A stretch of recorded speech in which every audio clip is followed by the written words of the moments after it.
Hello, Shri Swami Samarth. तर मी आता instant अशी पावभाजी बनवणार आहे. तर चला मी तुमच्यासोबत रेसिपी शेअर करते. तर मंडळी इथे मी खूप सारे बटाटे शिजायला घालते आहे. आपल्याला फक्त 4 लागणार आहेत. सोबतच इथं गाजर, बीट, वाटाणा घेतलेला आहे आणि इथं थोडी फुलकोबी घेतलेली आहे, जी मी पाण्यातून उकळून काढलेली होती. तर ती मी आधी काढलेली होती, त्याची काही गरज नाही आहे. तुम्ही डायरेक्ट टाकलं तरी चालू शकतं. इथं 1 बीट घेतलेला आहे, 2 गाजर आणि वाटीभर वाटाणे घेतलेले आहेत. तर तुम्ही इथं भाज्यांचे प्रमाण कमी जास्त करू शकता.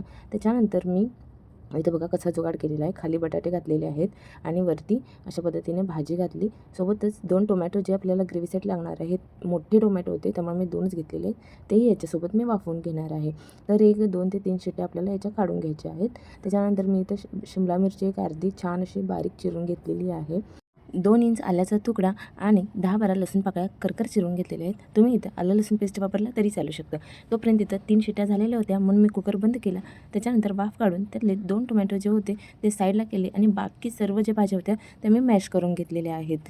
तर ह्या अगदी मोठ्या-मोठ्याच आपल्याला मॅश करून घ्यायच्या आहेत. तर बघू शकता अशा पद्धतीने मी मॅश केले. त्याच्यानंतर मी तोच कुकर घेतला आणि त्याच्यामध्ये तेल घातलेलं आहे, बटर घातलेलं आहे. बटर छान वितळलं की मग त्याच्यामध्ये आपण कांदा, आलं आणि लसूण हे चॉपरमध्ये मी बारीक करून घेतलेलं आहे ते घालायचं आहे आणि छान असं परतवून घ्यायचं आहे. जे वाफवलेले टोमॅटो होते मी त्यांचीच प्युरी बनवून घेतलेली आहे आणि ती इथं घातलेली आहे. तर टोमॅटो वाफवल्यामुळे आपल्याला इथं टोमॅटो भाजण्यासाठी जास्त टाईम लागणार नाही आणि त्याची कच्ची आणि आंबट अशी चव येत नाही.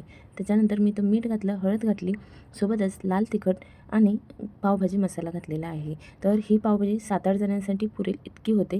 तर त्याच्यासाठी मी 3 चमचे पावभाजी घातलेली आहे.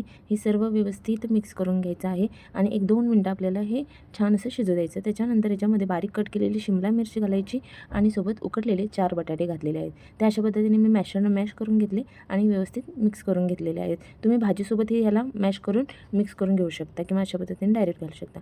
तर इथं मी 2 ग्लास पाणी घातले कारण भाजी आपल्याला परत 7-8 मिनटं छान अशी शिजवून घ्यायची आहे. त्याच्यामुळं थोडीशी अशी पातळ अशी भाजी दिसेल इतपत पाणी घालायचं आणि चवीपुरतं मी मीठ आधी 1 चमचा घातलाच होता. सोबत अजून 1 चमचा मीठ घातलं आणि याला 7-8 मिनटं छान असं शिजवून घेतलेलं आहे.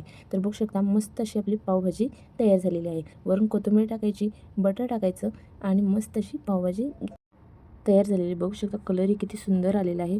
बीट घातल्यामुळे मस्त असा लाल कलर येतो आणि एकदम टेस्टी अशी पावभाजी लागते. तर अशा पद्धतीने तुम्हीही एकदा नक्की ट्राय करून बघा. चलो बाय.